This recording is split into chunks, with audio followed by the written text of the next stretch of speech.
4 de junio de 1942. Océano Pacífico. Son las 10:22 de la mañana. El capitán Clarence Wade McCluskey lleva 2 horas y 41 minutos volando y no ha encontrado nada. El indicador de combustible está en un nivel críticamente bajo.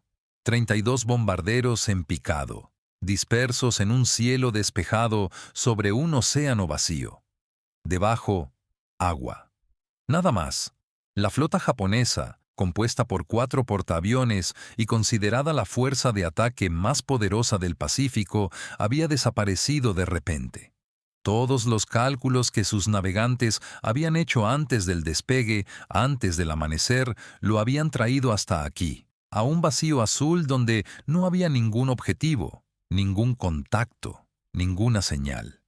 A sus pilotos les quedaban quizás 15 minutos de combustible antes de verse obligados a dar media vuelta o a amerizar. En el verano de 1942, si la mayoría de los comandantes habrían dado media vuelta, McCluskey giró hacia el norte. Esa única decisión, no ordenada, no coordinada, tomada por el instinto de un hombre que leía el océano como si fuera un mapa, pondría fin a la guerra de Japón en el Pacífico. No la ralentizaría, no la dañaría, la acabaría. En 6 minutos, todo lo que Japón había acumulado desde Pearl Harbor comenzaría a arder. Para comprender cómo un bombardeo de 5 minutos pudo determinar el resultado de una guerra mundial, hay que remontarse 6 meses atrás, a la hipótesis que puso en marcha toda la estrategia japonesa en el Pacífico, y al sótano, donde un oficial la desbarató en silencio antes de que se disparara un solo arma. El 7 de diciembre de 1941, la flota del Pacífico estadounidense había hecho algo más que causar pérdidas de barcos y bajas. Había creado una certeza en la mente de los planificadores navales japoneses. La certeza de que los Estados Unidos no podrían dar una respuesta ofensiva consistente en el Pacífico Central durante al menos 18 meses. La fuerza de ataque de los portaaviones japoneses se extendió posteriormente hacia el sur, el este y el oeste sin encontrar prácticamente resistencia alguna. El Prince of Wales y el Repulse fueron hundidos en 3 días frente a las costas de Malasia. Darwin fue bombardeada. Las Indias Orientales neerlandesas cayeron. Todo apuntaba en una sola dirección. Japón estaba ganando. La única pregunta que quedaba era dónde se lanzaría el siguiente ataque para forzar una solución negociada antes de que la producción industrial estadounidense lo hiciera inevitable. El almirante Isoroku Yamamoto entendía el tema de la industria mejor que nadie en Tokio. Había vivido en los Estados Unidos. Había estudiado en Harvard. Había recorrido los estados de Estados Unidos en coche. Había observado las fábricas, las autopistas y las dimensiones colosales de todo. Y había regresado a Japón con una convicción que nunca se tambaleó del todo. Estados Unidos era invencible en una guerra prolongada. Solo un golpe de efecto podría obligarlo a negociar antes de que se movilizara por completo. Pearl Harbor fue ese golpe de efecto. Había fracasado. 3 portaaviones estadounidenses, el Lexington, el Saratoga y el Enterprise, estaban en el mar el 7 de diciembre y seguían operativos. En algún lugar del Pacífico, invisibles y peligrosos.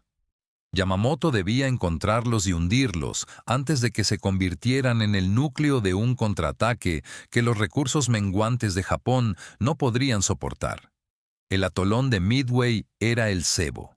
Midway, una pequeña isla de coral situada a 1.300 millas al noroeste de Honolulu, contaba con una sola pista, un puñado de marines y un valor estratégico que ambas partes comprendían perfectamente.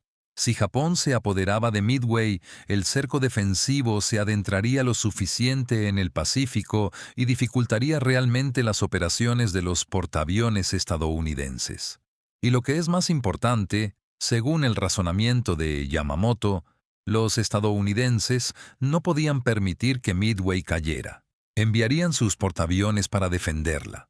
Él, por su parte, estaría esperando con la mayor flota que Japón había reunido desde Pearl Harbor. 200 buques, de 4 portaaviones, 248 aviones y una fuerza de desembarco de 5.000 hombres. El plan tenía la misma elegancia formal que Pearl Harbor. Además, se basaba en una única suposición que tendría consecuencias fatales, que los estadounidenses no sabrían que se avecinaba.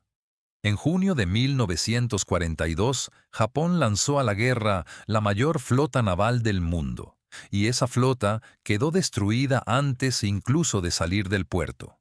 Solo un puñado de personas sabía cómo había sucedido, y no dijeron ni una palabra durante décadas. Cada vídeo de este canal cuenta la historia de esas decisiones silenciosas que la historia oficial ha ignorado. Suscríbete. Cuando la flota de Yamamoto zarpó del puerto, esa suposición ya era errónea. En el sótano del cuartel general de la 14ª Zona Naval en Pearl Harbor, a una unidad llamada Station HIPO llevaba 6 meses trabajando en turnos de 3 para descifrar el principal código naval japonés, conocido como JN-25. Su comandante era el capitán Joseph Rochford, quien a veces acudía al trabajo vestido con chaqueta de smoking y zapatillas, ya que a veces pasaba días sin salir del sótano. Sus superiores en Washington lo consideraban un excéntrico. Además, en mayo de 1942, era una de las personas más importantes con vida. El equipo de Rochford seguía una operación que tenía como objetivo un lugar denominado AF, siguiendo las referencias de las comunicaciones navales japonesas interceptadas. Los analistas de Washington creían que AF era Hawái o, posiblemente, las Islas Aleutianas. Rochford, sin embargo, creía que se trataba de Midway. Como no podía demostrarlo por sí solo a partir de los mensajes interceptados, ideó una prueba. Ordenó a la guarnición de Midway que enviara un mensaje de radio sin cifrar, informando de que los equipos de destilación de agua dulce habían fallado. 2 días después, la estación AIPO interceptó un mensaje de la Armada japonesa en el que se informaba de que AF sufría escasez de agua dulce. La incertidumbre se disipó. AF era Midway. Toda la fuerza de invasión de Yamamoto, 3 semanas antes de su llegada, navegaba hacia un atol que sabía que él se dirigía hacia allí. El almirante Chester Nimitz disponía de 3 portaaviones, el Enterprise, el Hornet y el Yorktown, gravemente dañado, y carecía de ningún buque de guerra tal y como exigía la doctrina tradicional. El Yorktown había sido alcanzado en el Mar del Coral y necesitaba 90 días de reparación. Nimitz dio 72 horas a los equipos de reparación, trabajando día y noche, en condiciones en las que el mantenimiento normal se había reducido al mínimo estructural. Lograron que el barco estuviera en condiciones de navegar y listo para el combate en 3 días. No estaba completamente reparado, pero era funcional. Eso era lo único que se necesitaba. Nimitz posicionó sus portaaviones al noreste de Midway, en una zona que no estaba cubierta por las áreas de búsqueda de Yamamoto y que se encontraba más allá del alcance de la línea de avanzada de submarinos desplegada por Japón. Esa línea ya había pasado antes de que los portaaviones llegaran siquiera a sus posiciones. Sin embargo, la prueba más dura aún estaba por llegar. 4 de junio, 4:30. Cubierta de vuelo de Akagi. 108 aviones japoneses despegan en la oscuridad, se reúnen bajo el resplandor de las luces de navegación de la flota y se dirigen al sureste, hacia Midway. Su misión es destruir las fuerzas aéreas estadounidenses en la isla antes de que llegue la fuerza de invasión. Al mismo tiempo, los 4 portaaviones japoneses tienen en sus cubiertas de vuelo una segunda oleada de ataque en espera. Aviones equipados con torpedos y bombas perforantes se mantienen en reserva para destruir cualquier buque estadounidense que pueda aparecer. Este es el pilar estructural del plan. Si no aparece ningún buque estadounidense, esta fuerza de reserva se rearmará para un segundo ataque a Midway. La decisión sobre cómo armar estos aviones determinará el vencedor de la guerra y los siguientes 4 años de la Guerra del Pacífico. El ataque a Midway tiene lugar a las 6:34. Las instalaciones sufren daños. La pista permanece operativa. El comandante del ataque japonés envía el mensaje que desencadena la reacción en cadena. Es necesario un segundo ataque a Midway. El comandante de la flota de portaaviones, Nagumo, debe tomar una decisión, ya que no hay ningún buque estadounidense confirmado en la zona. Ordena que se rearme con bombas a los aviones de reserva que esperan en cubierta. En las cubiertas de hangares, los torpedos retirados se amontonan en los compartimentos, ya que los ascensores de armamento no pueden satisfacer la demanda. A continuación, a las 7:28, un avión de reconocimiento informa de que hay 10 buques al noreste. No se detecta ningún portaaviones. A las 8:20, el mismo avión corrige su informe. Hay un portaaviones estadounidense. Nagumo detiene el rearmado. Ordena volver a cargar los torpedos. Las bombas retiradas se dejan de nuevo en las cubiertas de los hangares. Este ciclo de 90 minutos, invertido, interrumpido y frenético, son los 90 minutos que los portaaviones estadounidenses tardaron en acortar la distancia. Si fueras Nagumo, ¿con qué munición prepararías los aviones? ¿Para la isla o para la flota que aún no has podido confirmar? Escribe tus comentarios.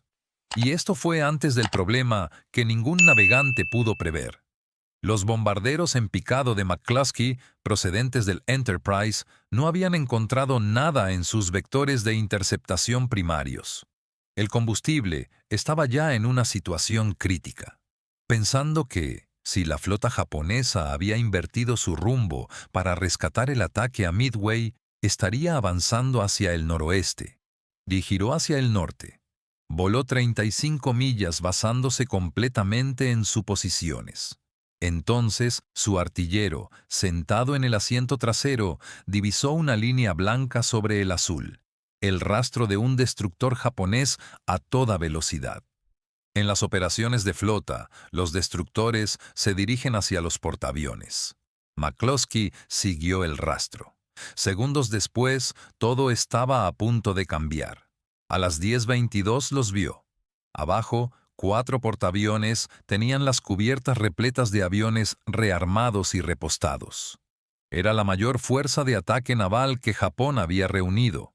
Y justo en ese momento, con una sincronización que ningún plan podría haber previsto, la patrulla aérea de combate japonesa había descendido a baja altura para enfrentarse a una oleada de torpederos estadounidenses que atacaban a ras del mar.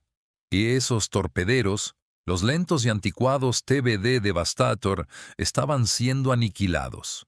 De los 41 aviones que atacaron en 3 oleadas distintas, 35 fueron derribados. Ninguno de sus torpedos alcanzó el objetivo, pero habían obligado a todos los cazas japoneses a retirarse a cubierta. El cielo sobre los 4 portaaviones estaba despejado. McCluskey dividió su formación en 2, la mitad hacia el Akagi, la otra mitad hacia el Kaga. Los 17 aviones del capitán Maxwell Leslie, procedentes del Yorktown, se lanzaron simultáneamente contra el Soryu desde una ruta de aproximación totalmente independiente, sin coordinación por radio.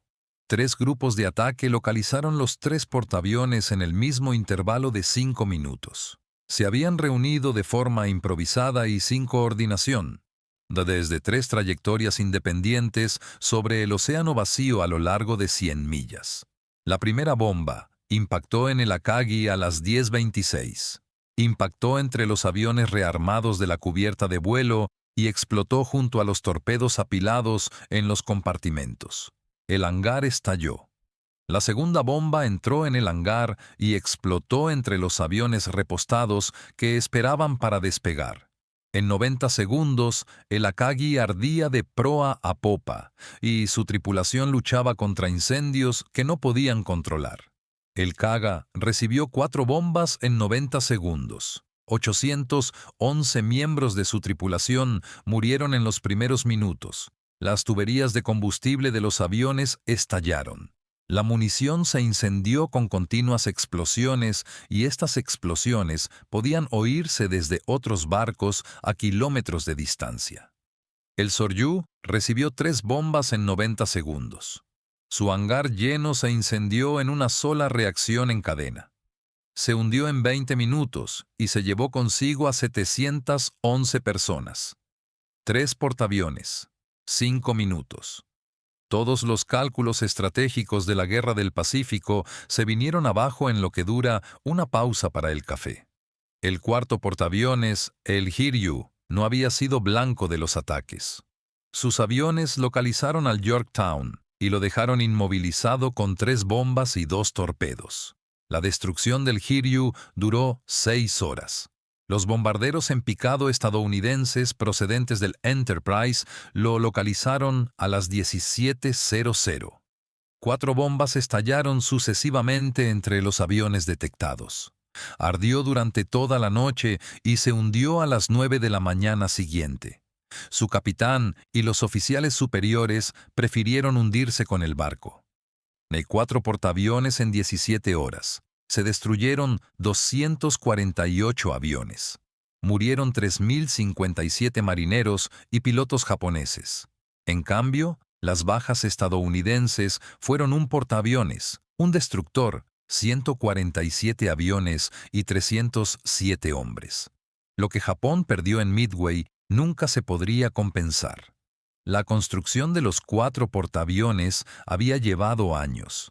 La formación de las escuadras aéreas, los pilotos que llevaron a cabo los primeros ataques en Pearl Harbor, Darwin, Ceilán y la Guerra del Pacífico, había durado una década. El sistema de formación de pilotos de Japón no podía reproducir esa especialización a una velocidad que permitiera revertir la situación. Las escuelas de vuelo estadounidenses estaban formando pilotos de reserva a un ritmo más rápido del que el Pacífico podía absorber. La asimetría que Yamamoto había temido desde Harvard se había vuelto irreversible. Aunque Japón ya no disponía de aviación de portaaviones que respaldar, siguió planificando operaciones de ataque.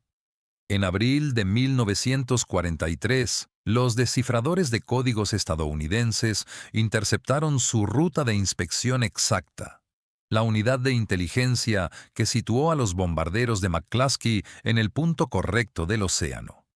Y los P-38 se posicionaron sobre Bougainville para interceptar al avión de transporte a tiempo. El avión fue derribado. La cadena causal que va desde el sótano de Rochefort hasta Bougainville pasa sin interrupción por Midway. Nimitz nunca reveló públicamente que la batalla de Midway se libró basándose en información previa. Protegió la superioridad de la inteligencia como se protege el bien más preciado, asegurándose de que el rival nunca sospechara de su existencia. La versión oficial de la historia, que contraponía la habilidad estadounidense a la excesiva confianza de los japoneses, era lo suficientemente veraz y secreta como para cumplir su propósito. El panorama completo se mantuvo en secreto durante décadas. Rochefort no recibió ningún reconocimiento en aquella época. Los analistas de Washington que se opusieron a su detección de la AF tenían motivos institucionales para minimizar su contribución y actuaron en consecuencia. Tras Midway, fue destinado a un puesto marginal y apartado del trabajo de inteligencia que había creado.